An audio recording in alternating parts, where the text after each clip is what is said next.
দাদা বলো। এখানে কি আছে? নবদ্বীপ স্পেশাল ক্ষীর দই আছে।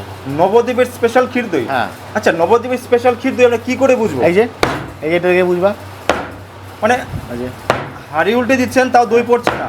এই পড়েছে না, এটা কি করে সম্ভব? এটা দুধের ঘনত্ব চাই, দুধটাকে ভালো ঘনত্ব করতে হবে, ক্ষীর ভাব আনতে হবে।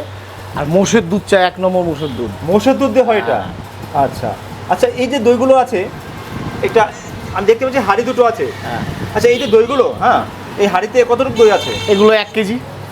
1 কেজি হাঁড়ি? এগুলো 500। 500। দাম কত? এগুলো 250 টাকা কেজি। 250 টাকা কেজি? আচ্ছা, কেউ যদি বেশি করে নেয় সেক্ষেত্রে কিছু ডিসকাউন্ট দেওয়া যাবে? অবশ্যই তখন তো কম দিতেই হবে। এখন যদি সে 10 কেজি না, তাকে কম দিতেই হবে একটু। একদম। হ্যাঁ, পাইকারি নিলে একটু দাম কম পড়বে? একটু কম হবে। আচ্ছা, আর এই দইটা কদিন টাটকা থাকবে? এটা ফ্রিজ ছাড়া 7 দিন থাকবে, উইদাউট ফ্রিজ 7 ডেজ।